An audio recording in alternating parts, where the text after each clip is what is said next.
We've been working particle equilibrium problems. I worked a number of 2D problems. I worked a number of 3D problems. But one other kind of particle equilibrium problem, but another kind of particle equilibrium problem that you'll occasionally see has a spring on it. And earlier when we were talking about the general concepts,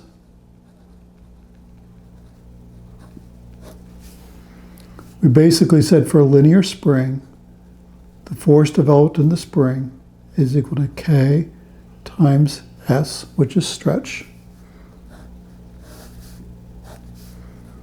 So this is a linear spring, slope K, stretch S. And this is Hooke's law. And the stretch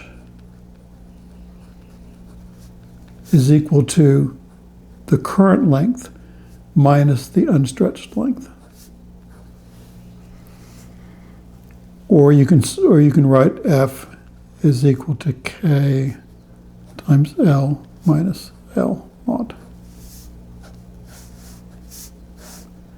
And K is called the spring constant, which is in newtons per meter, pounds per foot, or whatever.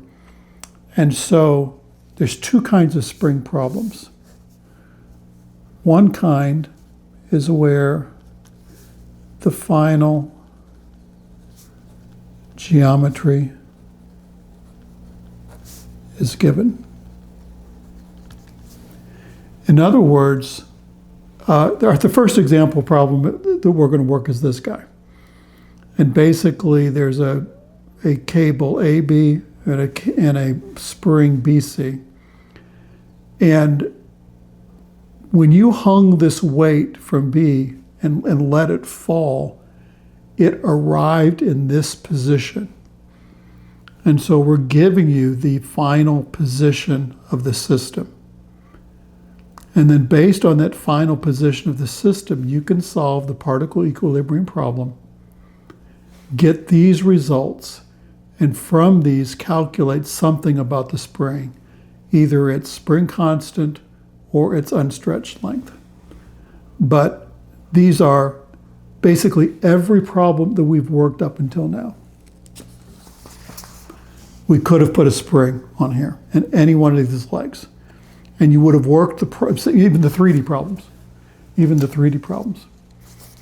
You could have put a spring here on any of these cables. And you would have worked the problem the same way. You would have gotten a force.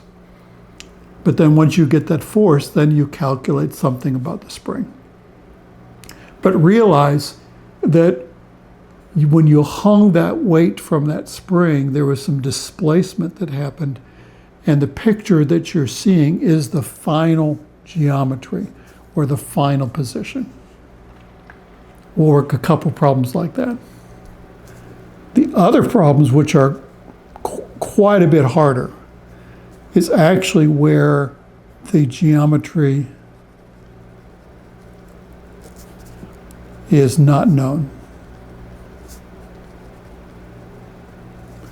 Where you're hanging a weight from a system and letting it fall, and part of what you're trying to solve is not just the forces, but also the final position.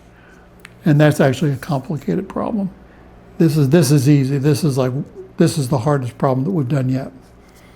And I'll show you how to do that. Just because it's interesting. But let's look at a couple examples of the final geometry given.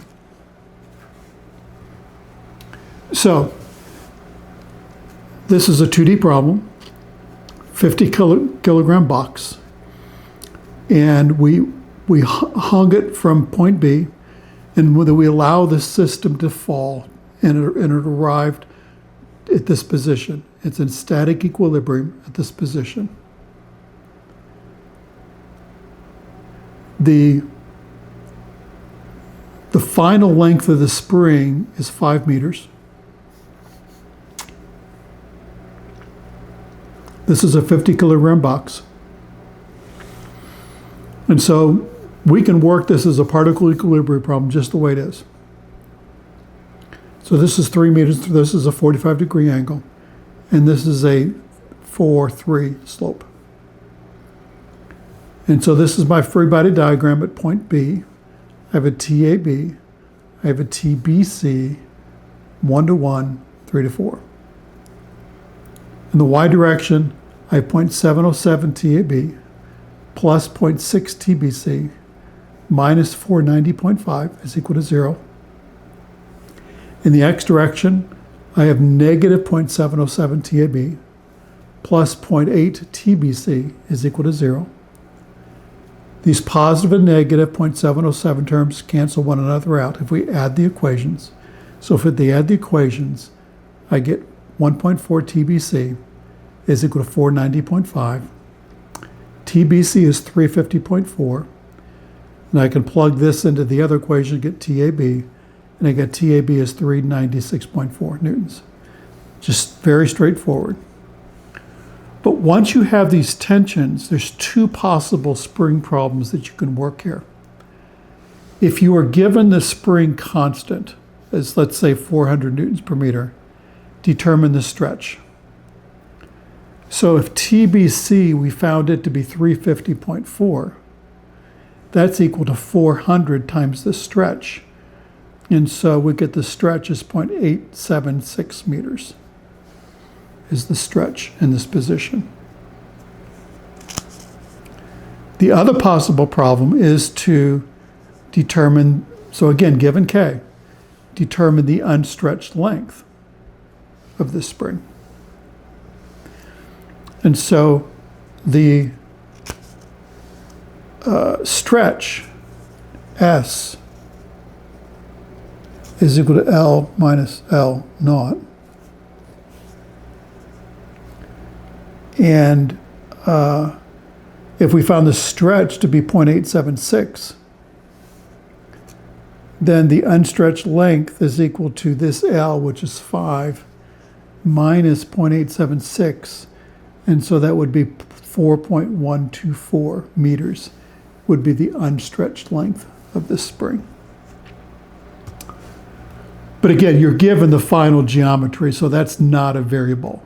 And then you work it just like a regular particle equilibrium problem and then solve for something based on spring constant or stretch.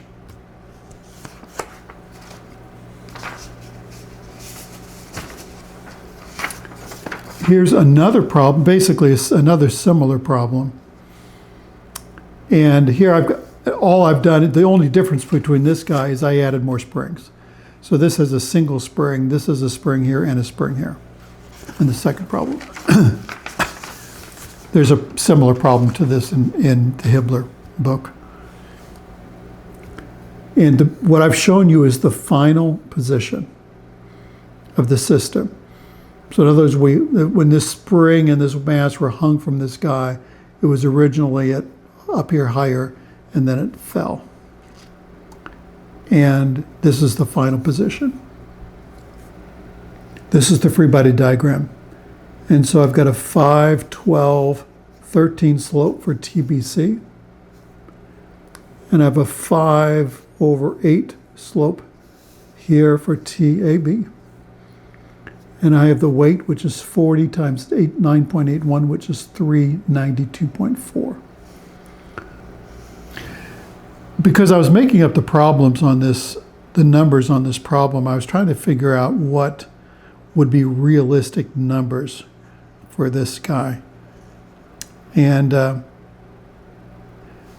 thought that it would be a good way to do this would be the original length of this spring would be 0.8, and the original length of this guy might be like 1.2. And then you hang this guy, and then they both stretch. But it doesn't really work that way because these will stretch differently. And so this point will swing, will move in a curve. And so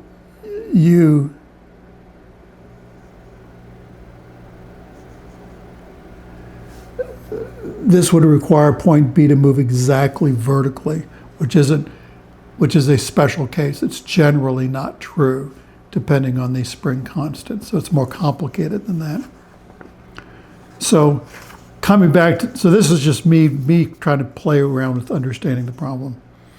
And I was trying to figure out what a maximum stretch would be. So if this was 0.8, then this guy is, so LAB is 0.9434, and the original was 0.8. So the maximum stretch available to this guy is 0.1434. This guy, his final length was 1.3. His original stretch was 1.2. So the maximum stretch here is 0.1. So the reason I did that, I was just trying to think, okay, so once we get the forces, I need a spring constant large enough to work with the stretch of this size to be sure that it all makes sense. So let's actually work the problem. So back to our free body diagram. This is the actual position of the guy. This is the actual free body diagram. And so we're going to write the unit vectors for these two guys. And so of this guy, it's negative 0.848 and 0.53. For this guy, it's 0.9864, 0.1644. The x equations is this column. The y equation is this column, minus the mg term. If you put this into your matrix using the sine multifunction, we get TAB, which is this guy, is 584.5 newtons, and TBC is 502.5.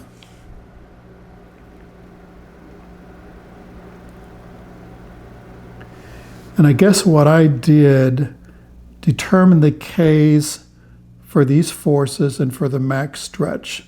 And so if AB stretched from 0.8 to 0.9434, the K required for that would be 4.08 kilonewtons per meter. If the BC stretched from 1.2 to 1.3, then the force times that gives me a K2 of 5.025 kilonewtons per meter. If this spring here,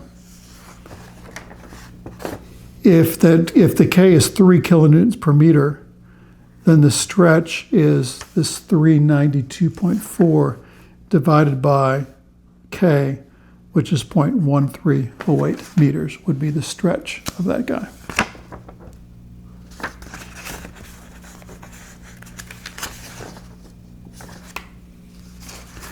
So these are two examples of problems where you're basically given the final geometry.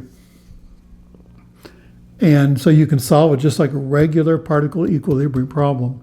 Get the forces. And once you get the forces, either find the Ks or find the unstretched lengths, whatever the problem is asking you for. And so spring problems like this show up in your homework. They also show up on an exam. But again, you have to just work the regular problem and then solve for the K or the stretch. So these are geometry given problems.